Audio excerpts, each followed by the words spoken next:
In most of the modern world, happiness means progress, achieving, acquiring, improving. We measure it in numbers, salary, status, success. But in Indian philosophy, happiness is not a reward. It is not something to be reached, but something to be remembered.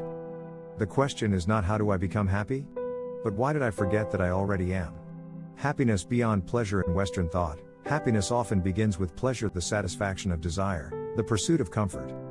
Indian philosophy does not reject this, but it sees it as the first of several layers.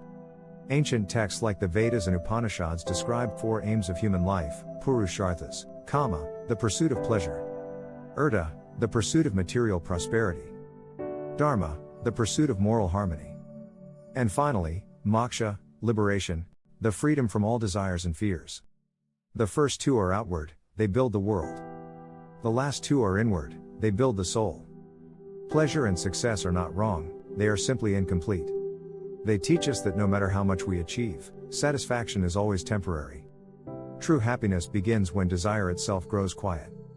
Not when we have everything, but when we no longer need everything.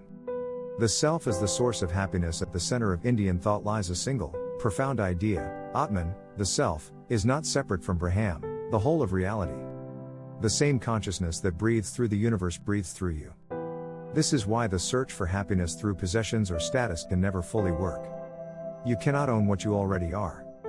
To be happy is to recognize your true nature not as a fragment struggling for meaning, but as part of a living, intelligent whole. In the Upanishads it says, "You are what your deep, driving desire is. As your desire is, so is your will. As your will is, so is your deed. As your deed is, so is your destiny." When desire turns inward, towards self-understanding, it transforms from craving into clarity. The freedom of letting go of desire creates attachment, then attachment creates fear, fear of loss, fear of change, fear of time. Indian philosophy teaches that happiness comes not from control, but from release. To let go is not to withdraw from life, but to participate without clinging. It means to love without ownership, to act without anxiety about results, to live without needing the world to behave a certain way. In the Bhagavad Gita, Krishna tells Arjuna, "Act without attachment, and you will reach the highest state." Letting go is not resignation, it's confidence. It's the quiet strength of someone who no longer needs to chase peace, because they've already found it within. The modern misunderstanding of happiness today: we treat happiness as a competition, something to be optimized, shared, quantified, displayed. We pursue pleasure as if it were medicine, and success as if it were proof of worth.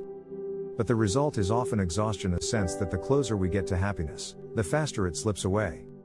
Indian philosophy asks a different question: if happiness is something you can lose, was it ever real to begin with? Happiness that depends on condition is not freedom, it's dependency. True happiness, or ananda, is unconditional awareness, a calm, steady joy that remains even when life changes.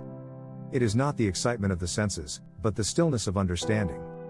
The happiness of being, not becoming. To live by Indian philosophy is to see happiness not as a goal, but as a state of being. The journey is not forward, it's inward.